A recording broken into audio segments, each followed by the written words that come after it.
Well, good morning, everyone. Happy Tuesday morning to you, and welcome back to Morning Musings. I do appreciate you being with me on this Tuesday morning. Hope your week has started out well. My name is Don K. Preston. I'm the president of Preterist Research Institute of Ardmore, Oklahoma. Look, pardon me, I want to pick right up on where I was yesterday, and that is demonstrating that the Song of Moses underlies Matthew chapter 25, 31, and following. Everyone agrees, do they not, that Matthew chapter 25, 31, and following has to do with, the last days. It has to do with the coming of the Lord. The problem comes in which people identify the last days and the coming of the Lord of Matthew chapter 25, 31, and following as the end of time, the last days of the Christian age. Pardon me. And the coming of the Lord is the coming of the Lord to bring the Christian age to its end. For instance, that is the position of Steve Gregg. I mentioned to you just recently that my friend Steve Gregg has written a book, Why Not AD 70? It is a review and a response, as he calls it, to a novel eschatological view. In reality, it's the biblical view of eschatology, but nonetheless. Anyway, I understand where he's coming from. So, pardon me. But Steve Gregg takes basically the standard Reformed amillennial view that was popularized so much by Lorraine Bettner, and he says that Matthew chapter 24, 1 to 34, applied to the fall of Jerusalem. Jesus is coming in the fall of Jerusalem in AD 70. But Matthew chapter 24, 35 through the end of chapter 25 refers to the end of the Christian age and the literal, visible, bodily coming of Christ out of heaven as a 5'5" Jewish man. So, what I've been sharing with you is that Matthew chapter 25, 31, just like the parable of the wedding, belongs to Israel's eschatological consummation, because after all, the promise of the wedding was made to Old Covenant Israel, Hosea chapter 5 through 6, Hosea 2, 19 to 21. And just like the prophecy of the return of the absent master had to do with Israel, because it was Christ who went into a far country there to receive a kingdom. While he was there, his servants refused to have him to rule over them. When he came back, he judged them. That's Luke 19, 11 and following.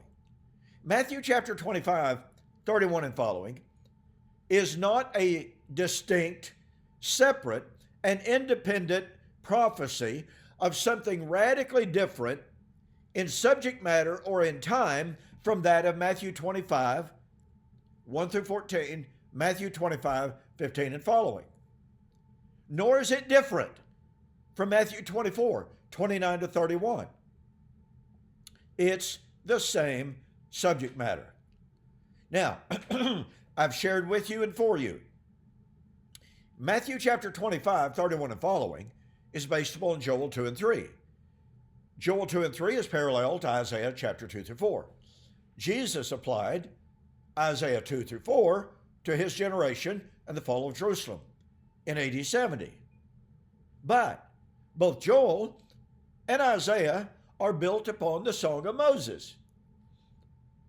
And look, folks, I have had men, in fact, Kenneth Gentry is one of them, said, I illegitimately connect all of these dots between all of these passages of Scripture throughout the Bible.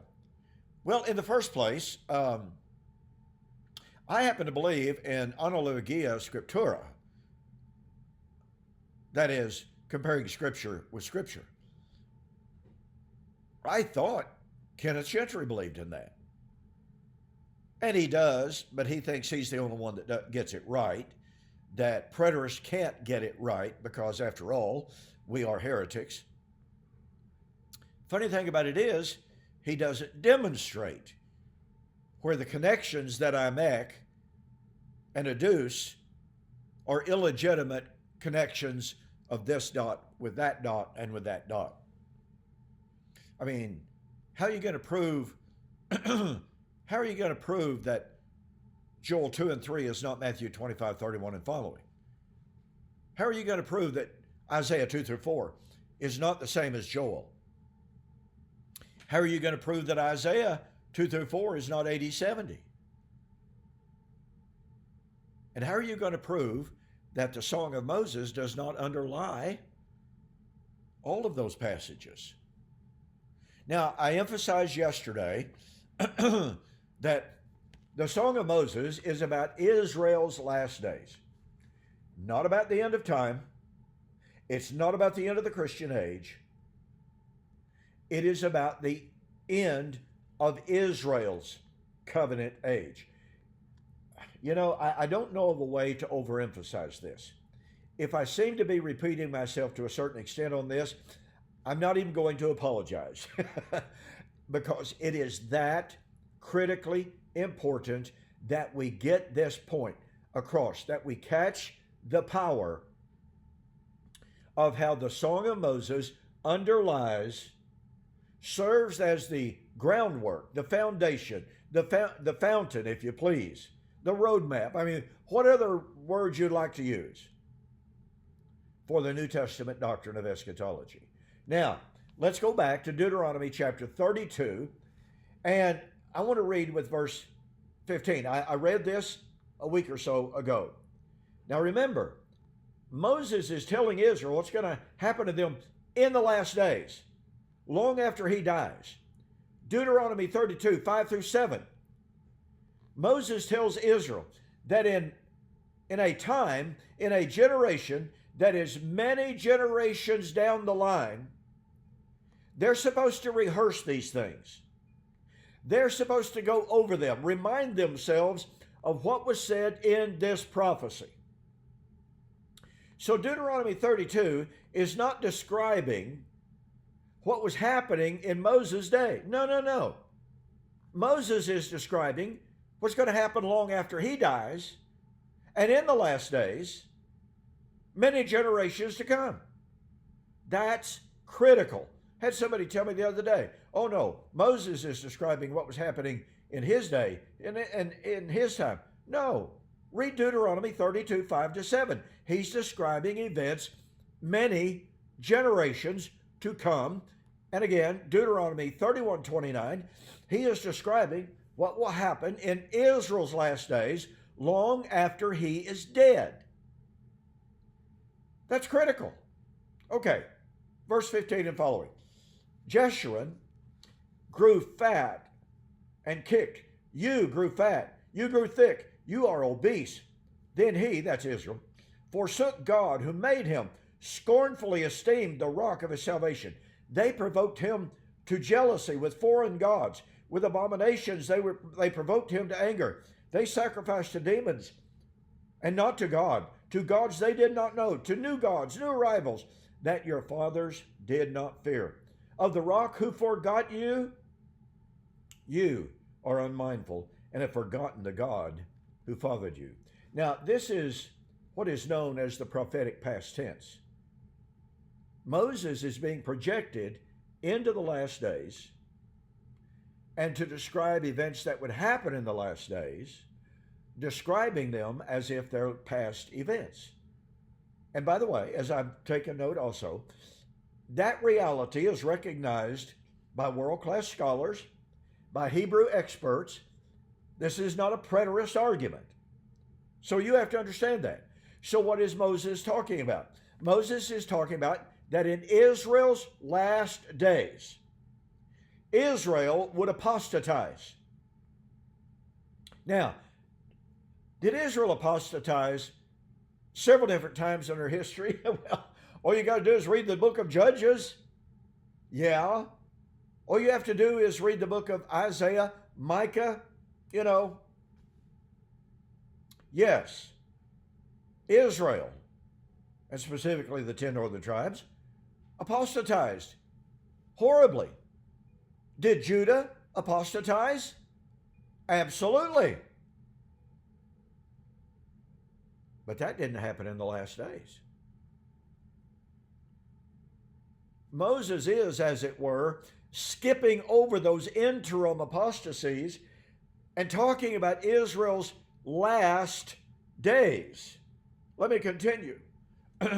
When the Lord saw it, he spurned them because of the provocation of his sons and daughters.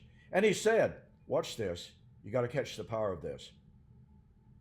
I will hide my face from them. I will see what their end will be. For they, remember now, he's talking about the generation far away, the generation that would come after many generations. And he says they are a perverse generation.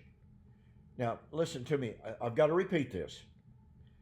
Moses is describing a period of time after Israel apostatized, but he's going beyond that to the ultimate apostasy in the time of Judah and the first century. He's talking about the time of Israel's last end.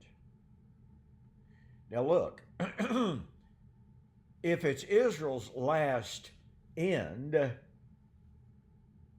then it's not talking about Israel's restoration in the last days.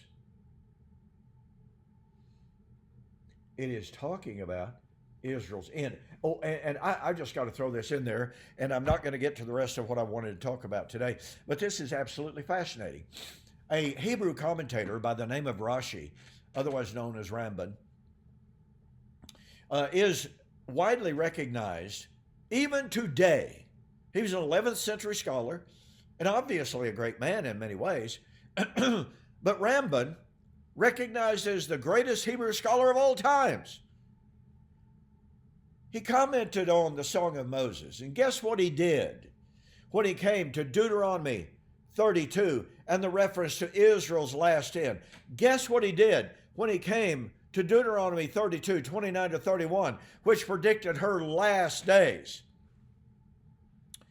He just conveniently glossed right over it, made some passing gloss comments, and never explored the significance of the prophecy. It is as if, and I'm sure it's true, it is as if Rashi did not want to deal with Deuteronomy 32. Okay, I'm out of time for today. Listen,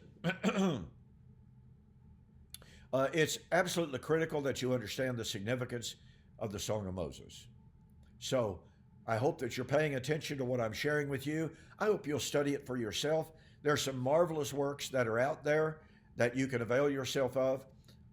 In my book, Like Father, Like Son, on Clouds of Glory, in my book, We Shall Meet Him in the Air, The Wedding of the King of Kings, I discuss the Song of Moses, as well as in my book on Who Is This Babylon? So avail yourself of some of that material. In the meantime, I'm out of time. Thank you for joining me. I'll pick it up again on the flip side.